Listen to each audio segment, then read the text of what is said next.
আসসালামু আলাইকুম, welcome to my another mini blog. আজকে আরও একটি ভিডিও আপনাদের সাথে শেয়ার করার জন্য হাজির হয়ে গেলাম। আমি আমার ছোট বাগান বাড়িতে যাব। সেখানে আমার মা কিছু সবজি ও ফলের গাছ লাগিয়েছে। সেখান থেকে কি কি কালেক্ট করলাম সেটাই আপনাদের সাথে শেয়ার করব। পুরো ভিডিওটি দেখতে থাকুন, আশা করি আপনারা বোর হবেন না। তো প্রথমে আপনাদেরকে একটা গাছের সাথে পরিচয় করিয়ে দিই। এটা হচ্ছে মালটা গাছ, এখনও ছোট আছে। এটাতে ফল হলে ইনশাআল্লাহ আপনাদের সাথে অবশ্যই শেয়ার করব। এখানে একটা ছোট বেগুন হয়েছে, এটাকে নিয়ে নিলাম। এটা ছোট জাতের বেগুন, এটা আর বড় হবে না। লেবু গাছে মাশাআল্লাহ অনেকগুলো লেবু হয়েছে। এই লেবুগুলোর খোসাটা অনেক পাতলা হয় আর ভেতরটাও ভরপুর রস থাকে।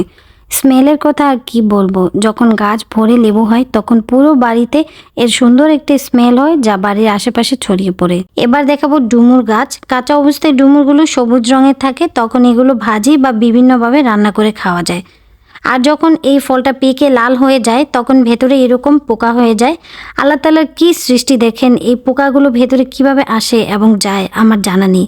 তবে কাঁচা ডুমুরের উপকারিতা অনেক। আমাদের বাড়িতে মাশাআল্লাহ অনেক কলা গাছ রয়েছে, আর সবগুলোই হচ্ছে সবরি কলা গাছ, যা আমার বাবা মাত্র একটি চারা এনে লাগিয়েছিল।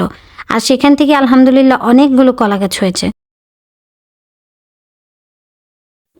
কলা গাছ হচ্ছে এমন একটা গাছ যার প্রত্যেকটা অংশে আমরা ব্যবহার করে থাকি।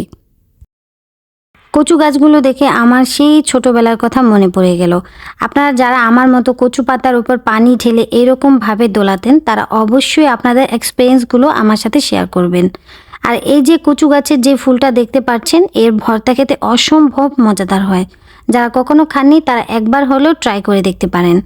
তারপর এখানে রয়েছে মরিচ গাছ, আর আছে অনেক পরিমাণে মিষ্টি আলু গাছ। তখন বর্ষাকাল চলছিল, তো এই জন্য পাতাগুলো অনেকটা নষ্ট হয়ে গেছে। তবে এখান থেকে যতটা সম্ভব ভালো পাতা বেছে নিয়ে যাব। আর এই পাতাগুলো শুটকি বা ছোট মাছ দিয়ে চচ্চড়ি করে খেতে ভীষণ মজার।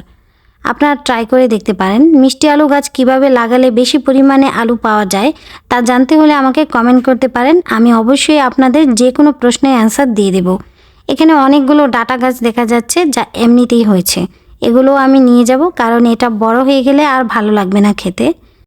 এখানে যে পেয়ারাগুলো দেখতে পাচ্ছেন, এগুলো আরও বড় হবে, তখন পেয়ারাগুলো খেতে ভীষণ মিষ্টি হবে। এই সুন্দর সুন্দর মেহেদি পাতাগুলো দেখে মনে হলো যে চুলের জন্য একটা হেয়ার প্যাক বানাই। আসলে বেবি হবার পর মাথার চুলগুলো ঝরে একদম টাক হয়ে যাচ্ছে।